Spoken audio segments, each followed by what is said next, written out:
Welcome back to the 12 Talk podcast, the UK Seahawks official podcast. My name's Josh, and with me, as always, is, damn, I put it the wrong way, Mitch. We've got a very special guest for you tonight. We've got Dan Viens, who's kicking off our Draft Crushes series. So we're going to be going through Dan's top 5 draft crushes. It's going to be an amazing show. We've got some news, some updates as well. There may be some breaking news, who knows? And Mitch wants to talk about Cooper Kupp. So we'll get straight into that after this.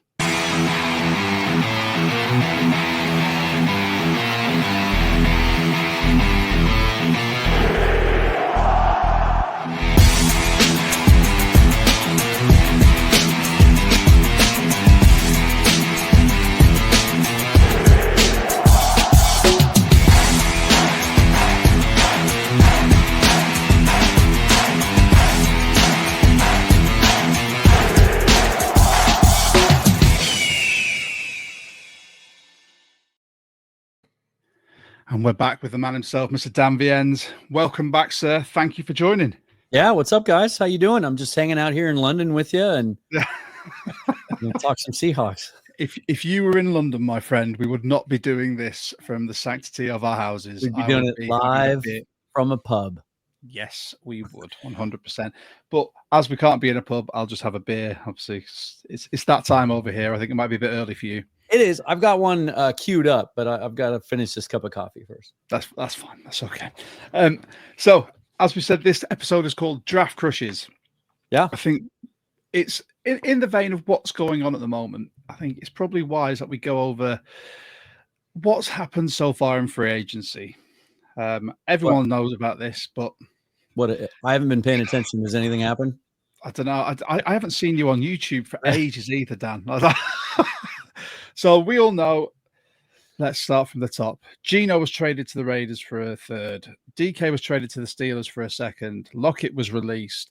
We have signed Sam Darnold, DeMarcus Lawrence, Marquise. I got to get his name right after watching enough. Actually, he clarified yesterday, didn't he? Say Marquez? Marquez, that's the one. Yeah, we all get to learn. He's been in the league for 10 years, and we're just now figuring it out. And after seeing some of his interviews, I have to say, I really like him. Yeah. He's, we can talk about his role or whatever, but that was kind of a no-brainer signing as soon as they hired Clint Kubiak. Yeah. And then you've got your Josh Jones swing tackle, Ernest Jones and Jay Reed have both been re-signed. Yeah. And who knows what's going to happen tonight. Before we venture on to Mitch's hot topic, is there anyone you'd like to see us go after? Dan? So obviously all the focus on the offensive line, right? And I've been a huge proponent. I've been pounding the table over the last week that, like, I get it. I understand the angst. I understand that fans are uneasy and they want to know now. They want to know the problem's fixed now. It's not realistic that way. There's a lot of, there's 6 months left to go before they have to finalize their rosters. But they did go for it. They really did. They put a lot of resources and energy and money behind their offer to Will Fries. And then everybody, when they lost out on that for reasons that I think are completely understandable and rational, everybody just wanted them to immediately pivot and give that money to somebody else. There was nobody on the market that was worth that kind of contract up front. And then there was indications. In fact, Brady Henderson 2 days ago said, I don't think they're going to sign any veteran free agents. Now they're just going to focus on the draft, maybe wait for some cap casualties or, people to become available and trade. But now the news today that Tevin Jenkins is indeed coming in for a visit on Monday to the VMAC. So I feel like that has to happen for a couple of reasons. The contract has to be right. I think the fact that nobody has just blindly offered him a guaranteed deal at this point is indicative of his injury history and the fact he's not a perfect signing. But you get him in here, you get him into the building, you sell him on what we have to offer, and the money's right, and it protects you against injuries being an issue. And I feel like that one signing, like the fan base just shifted completely. None of them knew who Will Fries was 2 weeks ago, but then he became the guy you had to have. You miss out on him, and now Tevin Jenkins is the guy you have to have. And again, it wouldn't be a perfect signing. There's risk there. But I think it would go a long ways towards just calming people down, letting everybody exhale and sort of focus back to the bigger picture. It feels like that's the next big piece that needs to happen. Although I think the wide receiver thing is gonna come to a fruition first. Well, speaking of the wide receiver thing, obviously Marquez Valdez-Scantling's on the roster now, but there's rumblings. Cody White came back today. Cody White came back today. Yeah, well spotted. Right. There's rumblings as well that a local boy from Yakima, is he Yakima? I believe so. Yeah. That's could be on his way to the Seahawks. And Mitch was so incensed by the prospect of this in our Discord that he had to talk about it. So when Mitch and I were throwing this together, obviously there's a couple of members of our Discord there saying they can't wait for the future Seahawks legend Cooper Kupp. We were throwing around some names. My suggestion was 2 teams, 1 Cooper Kupp. Mitch very, very quickly put the kibosh on that because he said it was a bit risque. And we've instead gone for cup half full, cup half empty. Just quickly as well, thank you very much for everyone for joining in. It's awesome having you guys in the comments. Mitch, I'll let you take this away because I don't sit in the same camp as you with Cooper Kupp. Oh, here we go. Already just playing devil's advocate here. I'm just going to read through my pros and cons. The cup half full first. So cup half full, it would be a mentor to a young room if we were to pick up Cooper Kupp. Depth for the key role of slot receiver.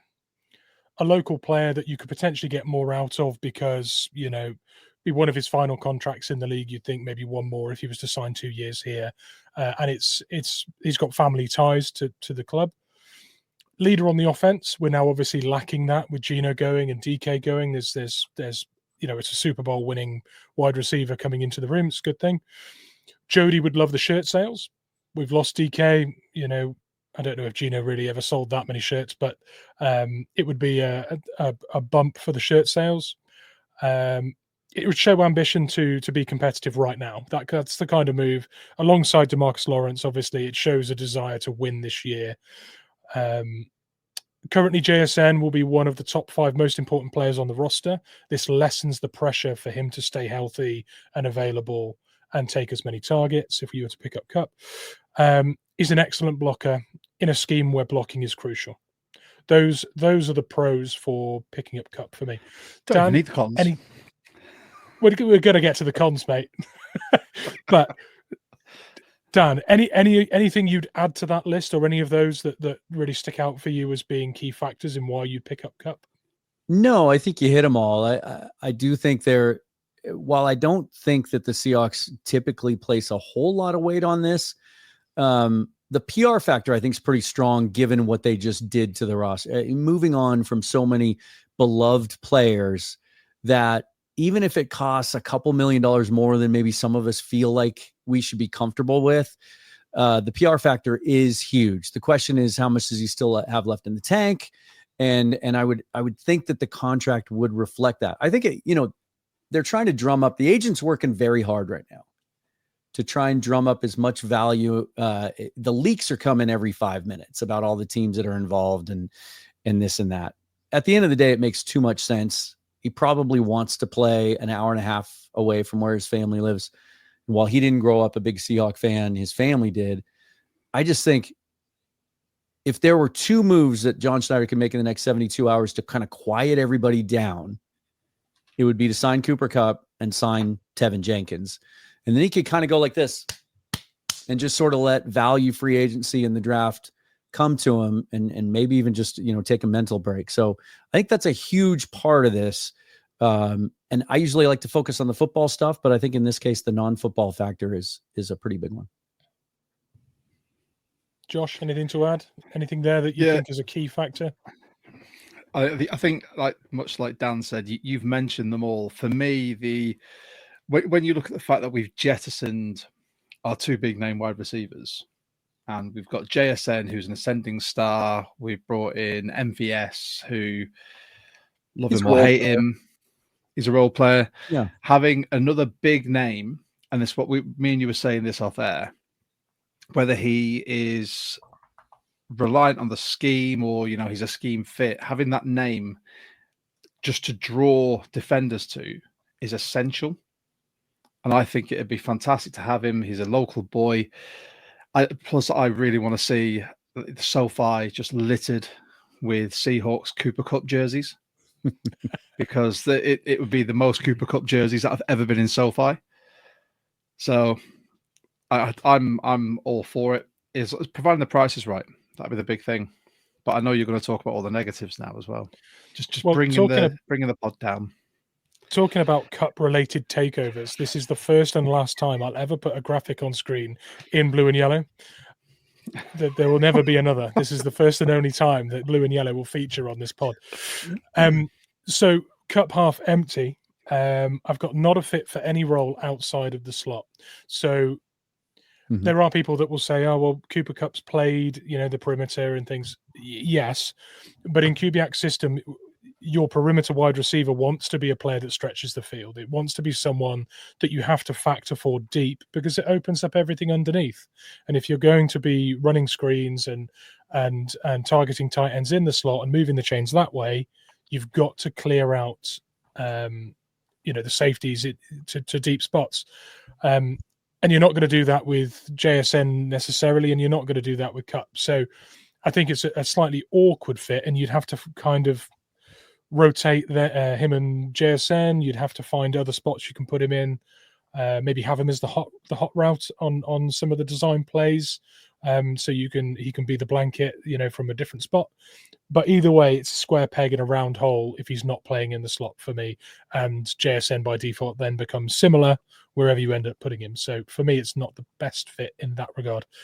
There's the injury history. Everyone will mention that at some point. I think it's a long list. It's a list of serious injuries that half or end his season most of the time.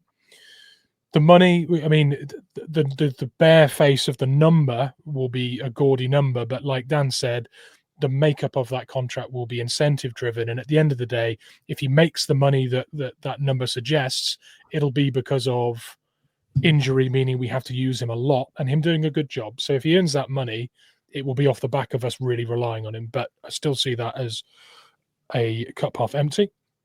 He wasn't fast when he was drafted. He's certainly not fast now. It was a 4.62 or a 4.64 in the combine. We talk about Bobo being slow and not testing well. It's not that far different. And Bobo's probably now faster than Cup in a straight line. So there's the speed factor. I've put here genuinely would rather have Tyler back for the money we'd have to pay. That's probably me being a bit over emotional. But if we're paying that money, Tyler presents an option out wide and across the middle. So that makes a change for you. Over emotional. I'm waiting for us. Usually you, yeah. Come through. I'm waiting for the news to come through, and then it's just that we've signed him, and we finally get to see angry Mitch. I'm expecting veins throbbing, a slight green tinge to you. I've calmed down a little bit, but I'm still not on board. What the cap could have been used for, I think when we look at what that cap number actually is, it probably isn't going to hit us too hard. But even so, I think that we could use that cap elsewhere potentially. Maybe after cuts, as Dan says, further down the line, and then takes away snaps from rookies. And I expect there to be 2 wide receivers taken in this draft. So that would be a player in front of them, albeit a good role model and someone for them to learn from. But certainly year 1 snaps and possibly year 2 snaps would suffer if we picked up Cup. So that concludes my factors of why 2 and why not 2. And the comment section has gone mental with this, Mitch. I'm not going to put them all up because they've all written paragraphs. This is always the way. I think they're all fair points. I really do. It's every time, Dan. That's the worst thing. But because they have in our comment section on this pod, they listen and watch us. They interact and we love it. But then they have conversations among themselves. So Mitch and I find ourselves podcasting, but trying to read what they're saying as well. Right. And every time I try and share them, I end up having to go through a whole paragraph. And they're amazing points. Yeah. Luckily, the majority of these people are in our Discord as well. So we do actually get to talk to them about them. We might throw some up later because I think there's some really valid points. What I'd like to do before we get to our draft crushes, just very quickly, is just shout out the UK Seahawkers. So we're the official podcast of the UK Seahawkers. We're very proud. You can join the UK Seahawkers for £12 for an individual membership. The goodies have been shipped. Mitch has his. I'm still waiting for mine. I'll show you some of those very shortly. It's £20 for a family membership of up to 4. And if you're outside the UK, it's £5 per membership. So you get goodies, 10% discount at the pro shop. You're eligible for game day field passes, and there's access to competitions and our meetups. This year, big thank you to David Lawton from the UK Seahawkers group on Facebook. He shared this. He was the first one that I saw who received his goodies, and the jealousy just flowed through me. Mitch then sent me a picture of his. So you've got the multiple patches, you've got the coaster, you've got the new wristband as well, celebrating our 21st anniversary. Nice. And we have got our meetup on the 3rd of May at Abermore Woods in Glasgow. Cannot wait to get there and meet everyone because it's going to be absolutely amazing. Seahawk of the Month's back as well. Check your inboxes and cast your votes. I believe the Rookie of the Year vote has just been cast as well. I believe the UK Seahawkers have gone with Tyrese Knight, but not sure. And also, we're very proud, as always, to support the Robin Cancer Trust and Toby's big ballsy challenge. That's right. He is running 500 kilometers dressed as a ball bag. And his goal is to save lives. Now, he's starting with the Colchester Marathon. He's got loads of others going on as well.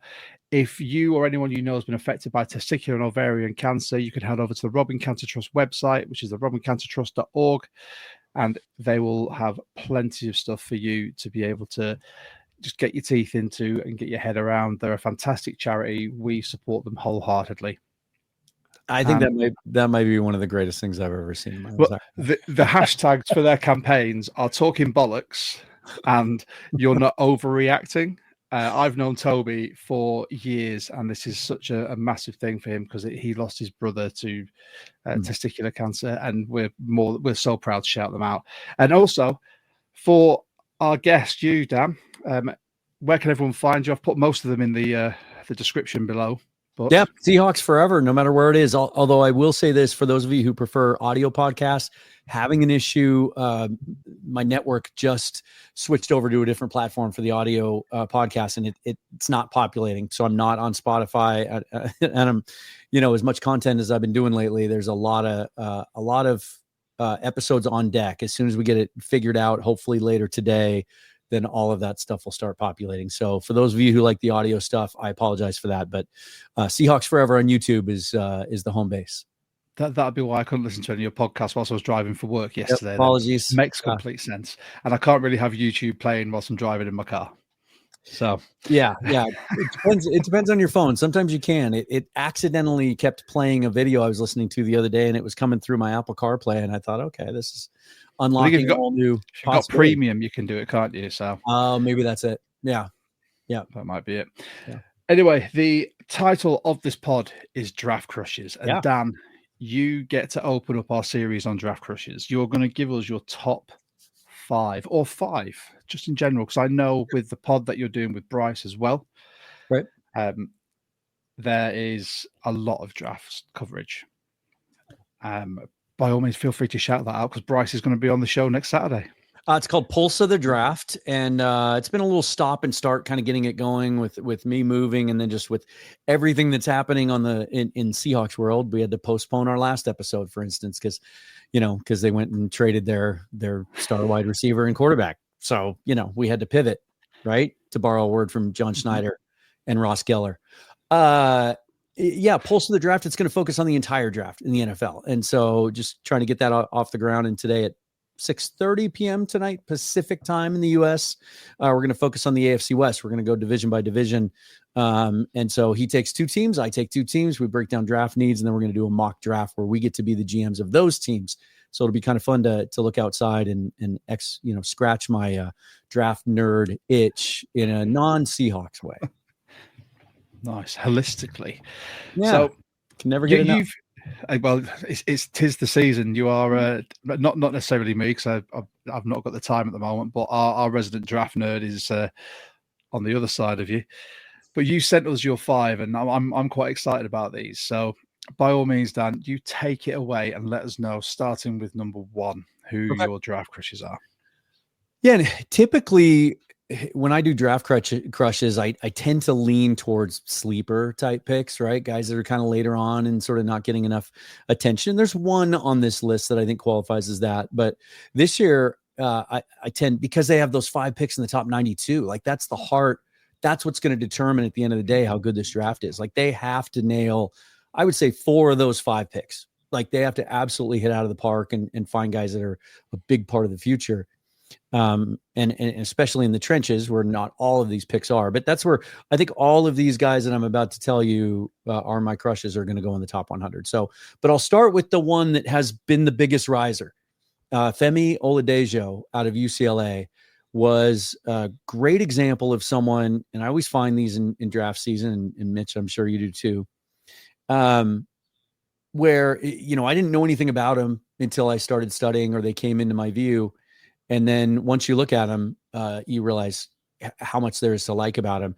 And being able to go to the Senior Bowl this year was a huge part of that process for me, to be able to watch these players day in and day out for 3 days that I'd never seen play before. And then, you know, not to mention being able to see them up close and personal. And Oladejo is such an interesting dude because he started out at Cal, he played 2 years at Cal, 2 years at UCLA, started all 4 years. He's one of those guys with 47 starts, which is becoming something more common and something that a lot of teams value, including the Seahawks. But yet he's still only 21 years old. So, you know, again, in another draft where there's some older prospects, like he's 21 years old and he has 47 games under his belt. The first 3 seasons, he was an off-ball linebacker. And then UCLA moved him to the edge this last year. And that is just hand in glove. He's 6'3", 259. Didn't run at the combine. Can't wait for his pro day at UCLA, but jumped 36.5 inches in the vertical, 10-foot broad jump. He's really strong too. He did 20 reps at 225 in the bench press. But this is the guy that you hear the old term. You want him getting off the bus first. Like he's ripped like a Greek god. And then what's his nickname? I think they call him the mayor or the governor. Like he's one of those guys that when you watch an interview with him, he screams Seahawks. Reminds me of Derek Hall, just like the way he carries himself, the way he articulates himself, his passion for football, his motor. You see it on every single rep, even in practice. And just the kind of guy that absolutely screams Seahawks to me.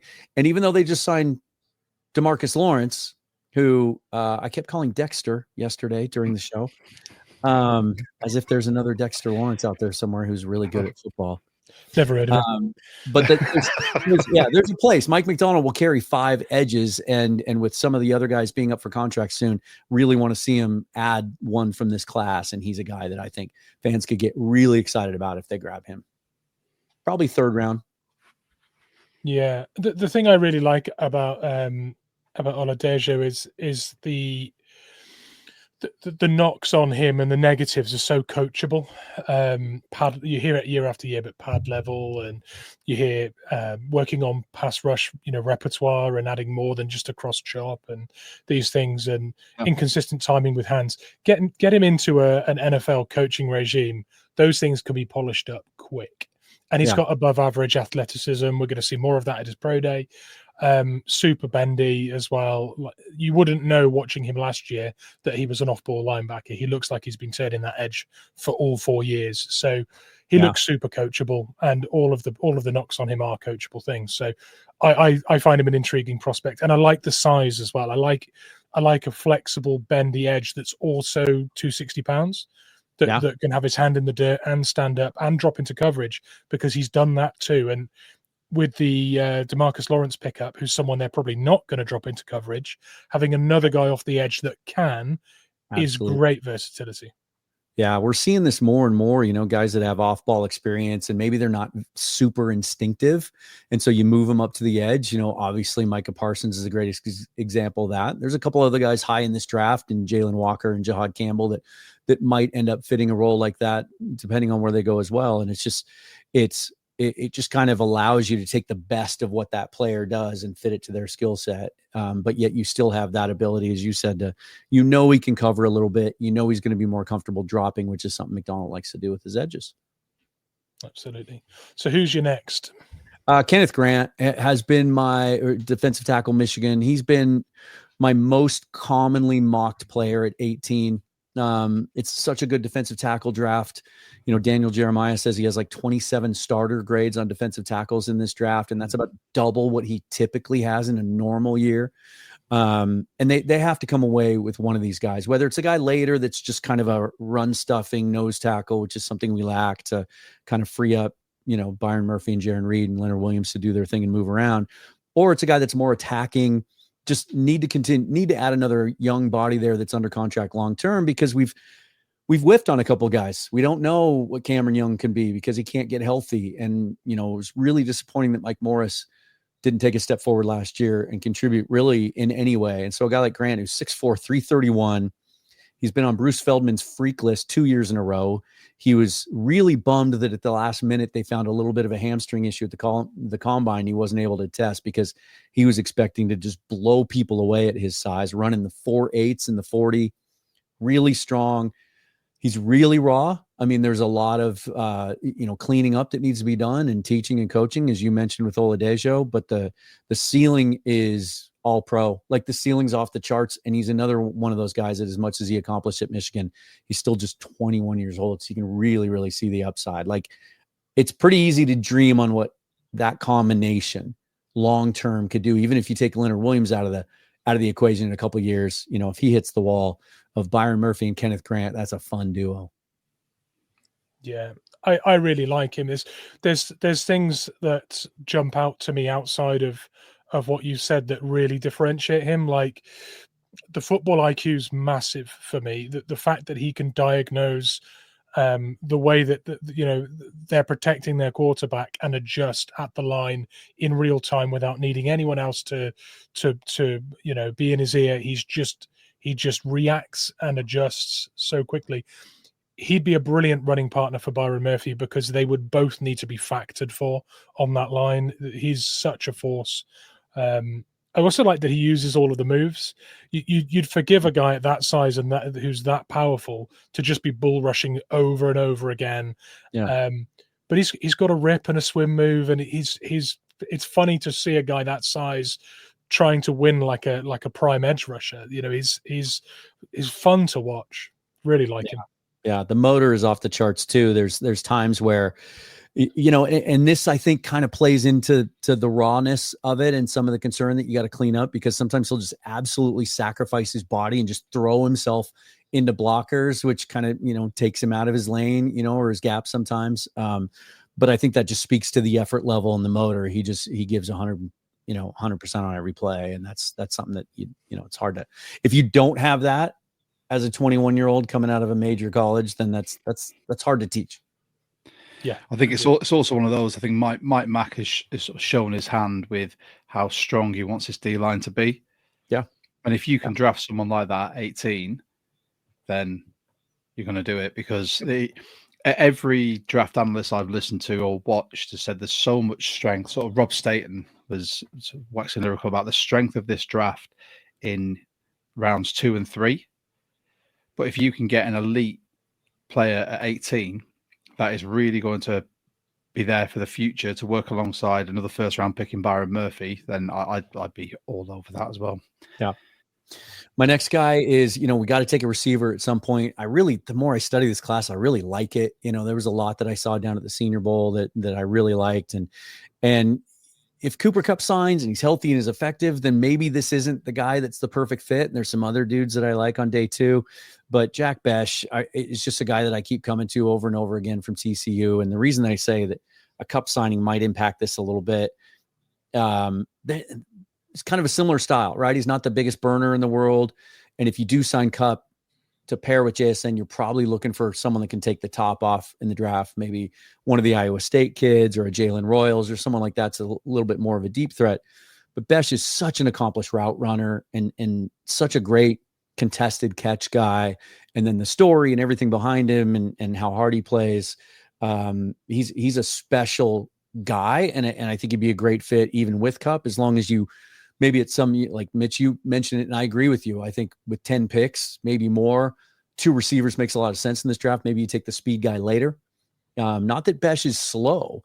It's just that that's not really his game. He's one of those all around. When I think about what the Rams used to do when, even before Puka Nacua, when they would kill us with Kupp and Robert Woods, like he's that kind of player, as opposed to someone that's more of a DK Metcalf type player. Just someone that I think fans would fall in love with immediately.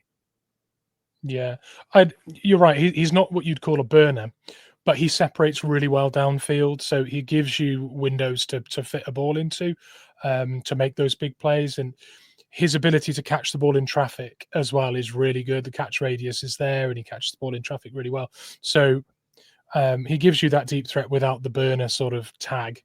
So yeah, no, I like it. I think there's some polish there on the way he gets out of his cuts. I think he's not the sharpest with that, but again, that's coached.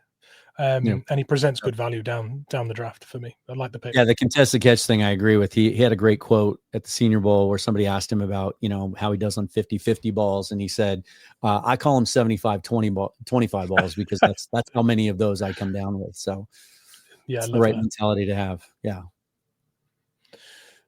Number 4. Terrence Ferguson. This is a great tight end class, right? It's been called the best class since 2010. And while I could get behind taking any of the top 4 or 5 at any point in the draft, like I think there would even be strong consideration for Colston Loveland at 18 if he falls, which he might because of the shoulder surgery and the report that he probably isn't going to be ready to go week 1. And then there's a couple of guys that are going to fall into that second round range: Mason Taylor, Xavier Arroyo. I always want to say Arroyo, but it's pronounced Arroyo. And then Harold Fannin, who's kind of a weird prospect, and I can't really make my mind up on him. But Ferguson's a guy that, oddly enough, down in Mobile didn't stand out to me, other than he always looked good. He was very consistent. But I think that speaks more to Taylor and Arroyo just dominated that whole week and took all the attention from the tight end group. But he's probably that next best two-way player. He's a solid enough blocker, but then he went to the combine and really showed off a level of athleticism that I didn't expect to see. 6'5", 247. He runs a 4.6 340 and jumps almost 40 inch in his vertical. That showed me a little something. And I think the fact that he came from such a high volume passing offense at Oregon, I think he'll be ready early in his career. He's a better athlete, a more fluid athlete than AJ Barner was when he was coming out of Michigan last year. I think he'd be fantastic, especially given that Clint Kubiak loves to use his tight ends. Yeah, I've always found him sort of being a Ducks fan. Don't judge me. We're in a different conference now, so I can't really. I don't waste as much energy hating the Ducks anymore. I always get that. But you're a Seahawks fan, but you're a Ducks fan, and I won't go into the history of it. But I always found watching him, he was one of those jack of all trades, master of none. I always found his blocking was adequate. I thought his route running and his hands were, again, adequate. I'd say they were all above adequate. They weren't. It was never one where you go, oh no, he's inline blocking, or oh he's having to run a route. I just thought he was efficient every single time he did something. There was occasions where you saw him absolutely blow up an edge defender, and there were occasions where you saw him run such a crisp route.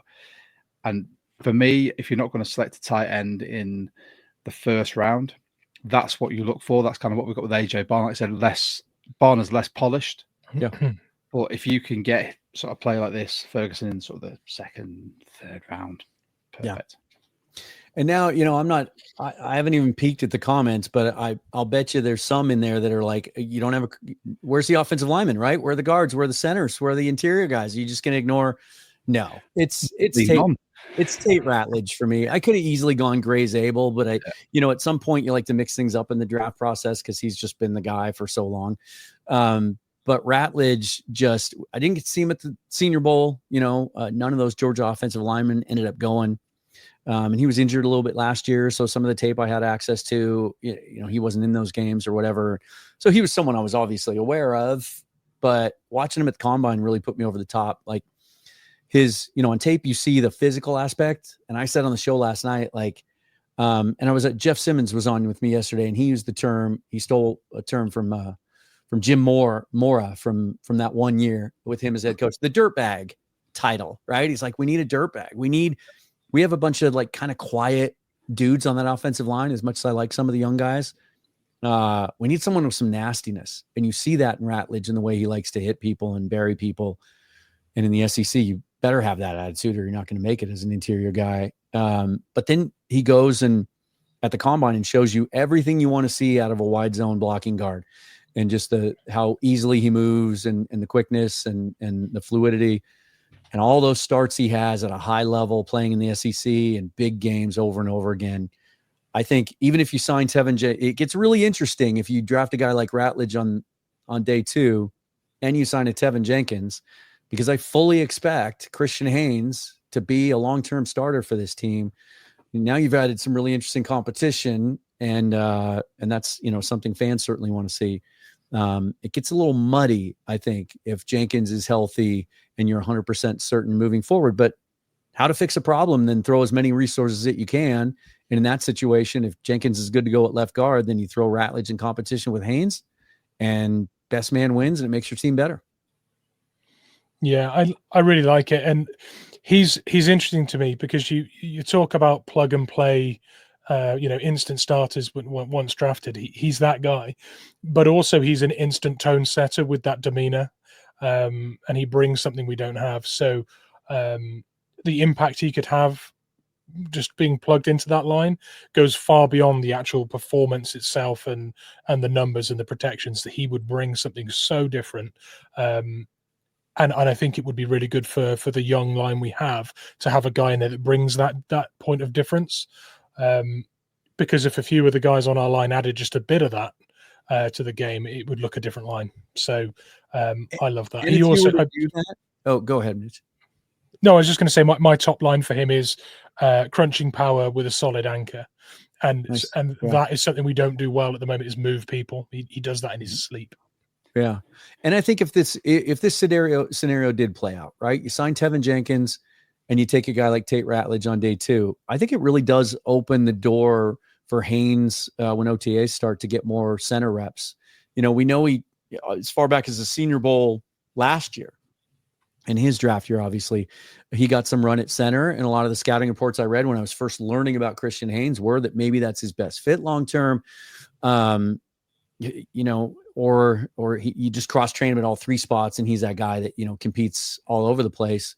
But also someone with that kind of recent draft pedigree and the dearth of talent around the league. If you get a guy like Ratledge and you think he and Jenkins are your dudes, and LeMaya gives you depth, and Sundell and Olu can also play guard, then maybe you get a day 3 pick or a pick swap or something like that for Christian Haynes. I think you can have that same conversation with Anthony Bradford too. I think there's depending on how it shakes out and looks, the entire roster after the draft, they might have some options there. Tate Ratledge has brought about the most direct comments. So I'm going to throw some of these up, because thank you to everyone who's writing these comments, because they've made me chuckle whilst these two have been nerding out over the draft. But first one, Jonas actually asked the question: Dan, do you rate Ratledge over Donovan Jackson? No, Jackson, I think, is a better player. I just, we're talking crushes, which sometimes are some intangible things are attached to that, and it's just kind of the way that Ratledge carries himself. No, Donovan Jackson, to me, he's a guy that would be in play for me in the first round, as well as on day 2, if he slips to 50, he's probably a no-brainer. Although, again, if they sign Tevin Jenkins and then use the 18th pick on an offensive lineman at that point, then ask me again in 6 weeks, but I wouldn't be sure that would be the best use of draft resources, honestly, at that point. But no, Donovan Jackson, because of the flexibility, how good he looked at left tackle when he kicked out, when Josh Simmons got hurt, like that was shocking. I don't think anyone expected him to do that. And then he goes to the combine and measures at tackle lengths, and so at some point in this draft, one of the things I want them to add is someone like that, be it on the left side or the right side, someone that can maybe play some guard in the short term, but in the event they don't extend Abe Lucas or anything happens to Charles Cross, they have Josh Jones now, of course, but someone long-term, I'm thinking, where they could kick out and just give you another long-term option at tackle. Yeah, no, I have Jackson rated ahead. It's just that Ratledge, I'm crushing on him right now. It's a good crush. And we've got a few people in the comments that are crushing as well. So Bryce. It's the mullet, right? As well, Bryce Coots, you need a lineman who's okay eating a box of nails and smacks the D-line in the mouth.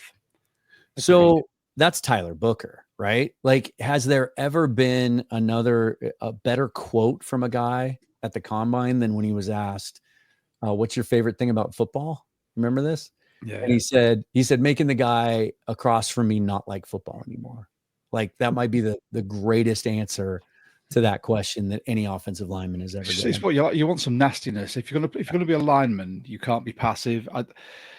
I really struggle with like Anthony Bradford because he was drafted as a people mover. Yeah.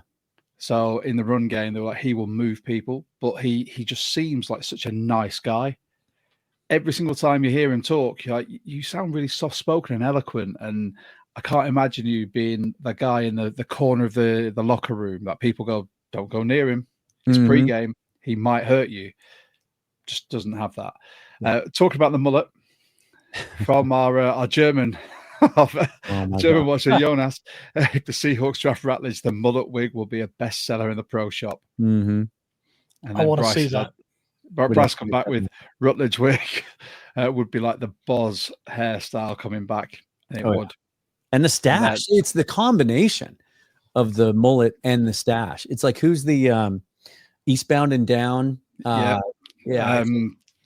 his name? I'm totally blanking on his name, but he's so great. He's in Righteous Gemstones and everything. I mean, he's in everything, right? But the character name is the one that I'm blanking on. Eastbound and Down. Yeah. And then we've had, what else? There you go. Ben, one last one. Those are the scary ones, Bryce, the ones who look like they want to eat you. Mm-hmm. And it's true. I think that this is where the O-line can really do with a massive rehash. And someone, there you go. Bryce is on it. Kenny Powers. There it is. Yeah, that's the name. And I think that this is where we've really lacked that in the last few seasons, where our O-line have been so passive. They've turned into human turnstiles. We just need some nastiness up front. And I think Mike McDonald's doing it with the defense. And I'm hoping that Kubiak and his team want to do that with the offensive line and just have some of that nasty there as well. Now, I'm very conscious of time. And I know, Dan, you're a very, very busy man. And with this being a Draft Crushers episode, and the first of our sort of pre-draft episodes, we'd like to do a mock. Yeah. And we've got about 15 minutes before I know you need to go. So I got Jackson Bevins waiting on me at the top of the hour. So. Dude, we've got Jackson coming on in a few weeks as well. He's an awesome guy. Yeah. So let's do this. So we like to use. Well, if we're doing a mock draft, then I guess it's time to open this. Yes. There you go. I'm not alone. It's almost 2:00 in the afternoon here. Well, there you go. It's fine. And now you're a full-time podcaster. I don't work anymore. I know. I have to wait till Friday evening. But we're going to use Walk the Mock. We love this engine. If you want to use Walk the Mock as well, you can sign up for the full usage of it. And if you use code 12Talk, you'll get 20% off the subscription for it. We started using this last year, and Mitch and I just fell in love with it. I think for the purpose of this, we'll go no trades. So let's do a vanilla draft. Okay. Now, initially, we were going to do 3 rounds, but let's see how quickly we get through it. Because if we get through quick, we might be able to do something. I think we can. All right, let's enter the draft room. There we go. And let's start guessing on who's going first. Go on, let's have a quick one. It should be, in real life, it should be Ward. Yeah.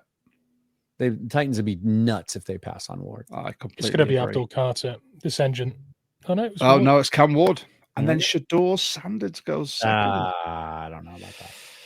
Yeah. Oh, so they have Kenny Pickett. There's only one pick. They don't need anybody. Oh my goodness, that's so unrealistic. But yeah, which is, do you know what? It's a massive shock for this engine because every time we did it last season, it was pretty much on the money. So we have Tyler Warren, Jalen Walker, James Pierce Jr., who by all accounts, there's been some character concerns. Yet to hear more. Malachi Starks, It's Luther funny though. Burden. You look at the board so far, and even though the order might be a little kind of wonky, but like I don't know that I have an issue really with anyone who's been taken. Like Mike Green at 10. I do expect him to go top 20. I'm not sure he's top 10, but that's the only thing that really jumps out to me. I don't expect Tyler Warren to be there, and for being able to put the side by side for the full series, it might be worth not taking Warren. Just as I just can't see a world where that happens. If something happens and he's there, you sprint to the podium, as the old cliche goes, right? But he's not going to be. Oof, this is an interesting list. For me, I think Loveland still being there is very realistic. Jaden Walker might fall that far, but not much further. He would be my choice. Still there. Yeah. Emanori might be a bit further down. He's further down. Yeah, Emanori's still there. Dan, you are the guest. Still a How lot are you feeling? In real life, if I can trade down right here, I am, because look at all those dudes that are left. Yeah. I think there's a couple guys that are in obvious consideration. I think, like you said, if Loveland's there, they're gonna think long and hard about it. But this is going to be a trench draft early on, so I think that with the one exception of like, did Campbell already get drafted? Jihad Campbell? No, he is there. Like I think Jalen Walker and Jihad Campbell, I think are going to probably be pretty high on their board, being that chess piece and that guy that you can move around. And I think Mike McDonald could really, really have some fun with that. But Kenneth Grant still being there. Wide receivers going to be in play. A Matthew Golden still being there at 18 as a guy that can absolutely take the top off and also is just a really, really sharp route runner. Man, that's a good list. I don't know. Like I said, in real life, I'm trading down right now. It just kind of depends on what scenario you guys want to look at. If you go chalk, you take a guy like Grant or Derek Harmon or whatever, because it's the easy choice. You need to add a defensive lineman. I'm not taking an offensive lineman here because I'm assuming we take I'm assuming we sign Tevin Jenkins, maybe even sign Garrett Bradbury, as much as I don't think he's a slam dunk starter. But it makes some sense. And then that group on day 2 is just going to be so thick that I'm taking another blue chip player here. Who's the player that has the best chance to have the best career? I think Jalen Walker might just be the pick for me. That chess piece that you mentioned is missing, and it has the potential to ignite all of the investment that's gone in to that defense. So for me, I think that one stands out the most. Would you say that, Dan? I actually think so too. Seahawk fans all wanted Nolan Smith a couple of years ago. It's a little bit of a similar profile, a little bit undersized being an off-ball linebacker, and a little undersized to be an edge, but he's just so damn explosive. And there are those who think if you give him an opportunity to focus more, if not solely on rushing the passer, that he can be a double-digit sack guy, but also be able to drop into coverage for you too. I just think he's such a unique chess piece, and everything else they've done on the roster to hedge every position, he falls to you. I just think at the end of the day, the Seahawks are going to look up at their board and he's going to be really high.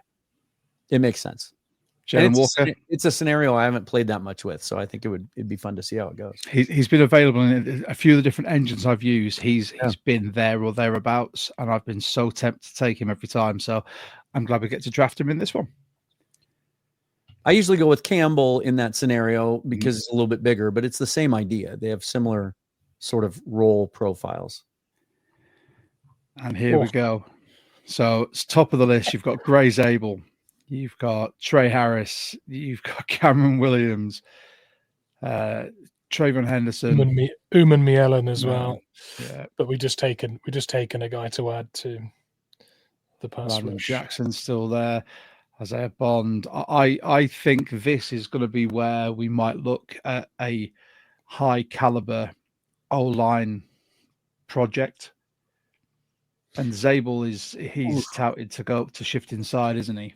If Zabel falls to 50, that's you take 2 seconds to call that in. Yeah, because he can play center or guard. I mean, he just protects you. He could play tackle in a pinch. reunite him with his old teammate, Jalen Sundell. I just don't know that that's really realistic. I kind of feel like this pick is where you could go non-trench because you have another pick backing it up. What does the wide receiver group look like? Isaiah Bond is there, who gives you the ability to take the ceiling off the defense.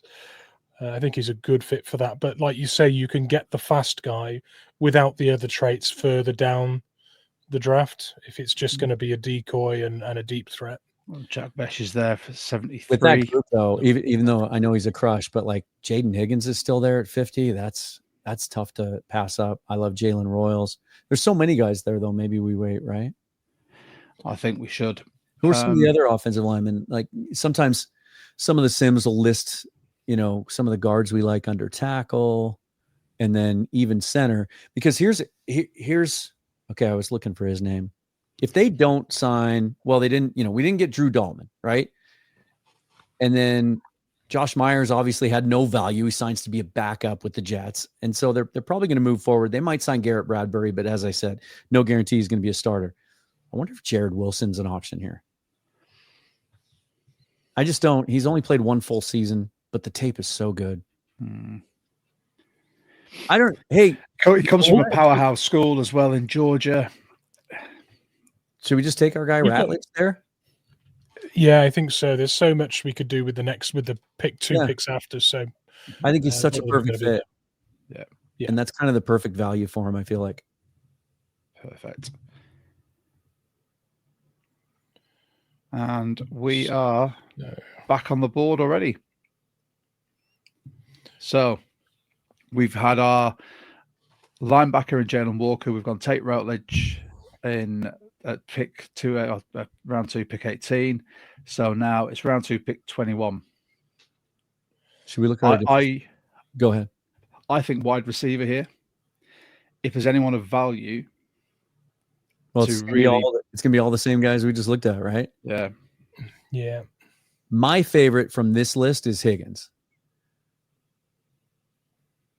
A 6'4", really good route runner, 4.4 speed, outstanding hands. I thought a lot of people thought his teammate Jalen Noel was the best receiver down in Mobile the whole week. I think it was Higgins. We interviewed him as well, didn't we? Yeah. I like that pick. Yep. Jaden Higgins. That's one of those things too, with all those guys on the board. Like if someone watching doesn't like that, they like another receiver better, then in your mind, just plug that guy in instead. Like it just gives you an idea of what we can build. We're going to be doing one of these on every single Draft Crush episode we do. So there'll be a variety, hopefully. Right. So now we're looking at, where are we? Round 3, pick 18. Take a look at the defensive line. What's left there? Yeah. D tackle. I was going to say, what do you think is going to be the sweet spot here on this pick? And for me, it is that D line. You're looking at a second round talent with a third round pick potentially here. Joshua Farmer, I like. Yeah, Farmer's a beast. Birch makes a lot of sense because he can play inside or outside. It gives you that big end kind of look that we've used historically as well. Jordan kind of what they wanted Mike Morris to be. Scroll down just a touch. See who. Peebles. Yeah. We could wait and take Pegues later and take care of fullback too, right? Yeah, take care of fullback, D-line, O-line. He's such a fun player. We have had multiple messages from Bryce just saying, is Dart there? Take a look at the quarterbacks here. No, that's a great point. Yeah. Take a look at the quarterbacks here because I think this is kind of that spot. Okay, there we go. Howard, McCord, is Ewers gone? Jackson Dart went to the Miami Dolphins. What about has Ewers been taken? Yeah, he did. He went to the Panthers. There you go. So they're starting to, there might be a little bit of a quarterback run in this third round sort of range because all these guys are sort of clumped together. Will Howard's my favorite of that bunch right there. Although I know Bryce is a big McCord guy. Yeah, I'd agree on Howard, but I as an Oregon fan, Bryce says Mason Taylor. Check the tight ends. Wow, there he is. Yeah, That's pretty hard to that'd be pretty hard to pass up. Well, I think we might get a shot at one of those quarterbacks with the next pick, but it's So should we? I'm conscious of time. Let's go for Taylor in this one. All in agreement? Yep, let's do it. Yep. Taylor. And then there we go. Will Howard's still there. Take him. So we'll take Will Howard. That's great value in the fourth. Oh, it's the third round. Yeah, that last pick. Now let's look at defensive tackles. We got to get one of those guys. Mm-hmm. Yeah. Although the farther down you go, there's some guys that are more just like, zero technique, one technique types. Ty Robinson is a dude that like, I kind of counted him out at the Senior Bowl because I'm just like, he's just another big white Nebraska offensive line or defensive lineman. But then he goes to the combine, shows you that twitch a little bit, and a guy that can play inside and outside too. I think I might like him better than Jordan Birch. What's that? I think you snap off that pick if he's on the board at this point and you've not yet taken one. He's such good value there. I love that fit. Ty Robinson. Yeah. Probably need to look at the secondary here pretty soon, huh? Because that falls off pretty quick after like the 4th or 5th round. I agree. See what's left at corner and safety. Jalen Reed's a fun player. Upton Stout looked great at the Senior Bowl. Maxon Hooks, another guy, he's a little bit bigger. Yeah, they're falling off pretty quick. If you want a corner, we probably should take one of these guys. So would you say I'm okay with the Jalen Reed pick?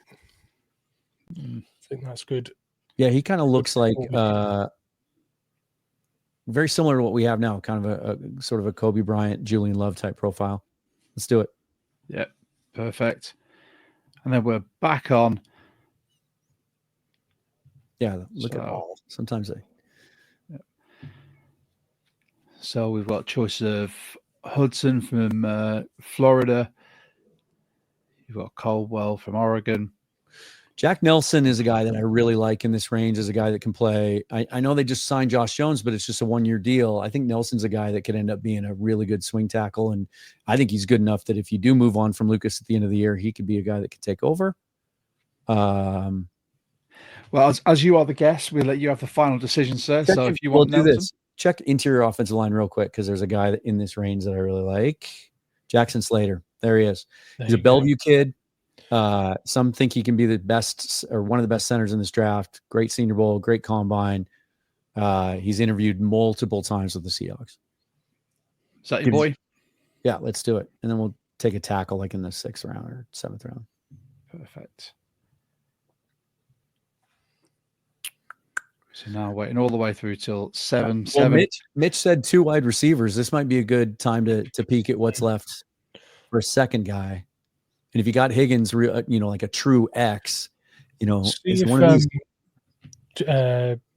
Jonte Thornton Jr. is still on the board. Oh, I love Kyle Williams. I love Isaac Tisla. No. Arian Smith. Oh, he is there. He is there.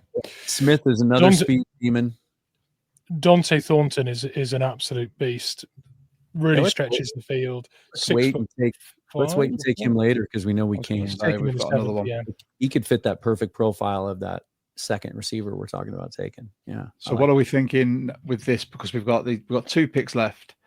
So we've got this one and then pick 18 in the 7th. How about the linebackers? Like if you're trying to, like Drake Thomas right now is your 3rd linebacker. Oh, my boy's there. Mauigoa from Miami. Hey, former I Coup. Absolutely love him, but it's a reach at this pick, I think maybe. But I think they're all going to be reaches. I love him. Yeah, Nick Martin's kind of fun. Scroll down just a touch. Is Smile Mondon still available? No. Okay. Yeah, I don't really like any of those guys. You figure you kind of feel like they could take a linebacker in undrafted free agency, right? Yeah. Yeah. Hang on 1 second. I just got to send a quick message, you guys. Go ahead and take whoever you want here. Right. Okay, this is good. I got a 10-minute extension from Jackson, so excellent. We can finish this out. Ooh, okay. I know we've already taken a tight end, but Jackson Hawes, because we took Mason Taylor earlier, who's he gives you a little bit as a blocker. He's not terrible, but he's mostly he's your Y, right? Jackson Hawes is a devastating blocker, like Will Dissly on steroids. Like if you put 40 pounds on him, he might be able to be a right tackle. If you're going to double dip there, that's not a bad idea. I'm game for it. Well, I think we'll carry 4 on the roster this year anyway. Yeah. Certainly if we don't sign a fullback. So that's Brady Russell all over. Yeah. You know what though? I said we need a tackle, right? You want to take an offensive tackle? You want to? Did Nelson go, or is he still there? I think he went, right. Logan Brown still being available at this spot is tremendous value. He's look good at the Senior Bowl. He's got some really, really good tape, and I think he might be a guy that can play both sides. I think he'd be better than Michael Jarrell. I think with what they end up doing with this roster, that Jarrell's going to have a hard time making the roster. Logan Brown. Yeah. Yep. That'll make the fans happy too. 3 offensive linemen. Hurrah! There you go. Who needs free agency? And then wide receiver. Bryce is saying, what about safety? We took Jalen. Shoot, now I forget his name. We took Jalen Reed. Jalen Reed, Penn State. We got to take a corner, right? We've waited this long. What do we got? Oh yeah, we still have to address. Yeah, we haven't taken a single DB actually. So, Jalen Smith is gone. Zach Frazier, is that the kid out of yeah. Do you want to go Reek Woolen the second? Converted wide receiver, tall, long corner from UTSA? Providing he doesn't frustrate me as much as Reek Woolen does, I'd be I'd be all over it. It feels like the kind of pick at this point in the draft, though, that makes sense. Like 7th rounder, just take a guy with a bunch of athletic ceiling and see if you can shape him. I don't know. I'm open to anything here. As I said, as the guest, you have the final say.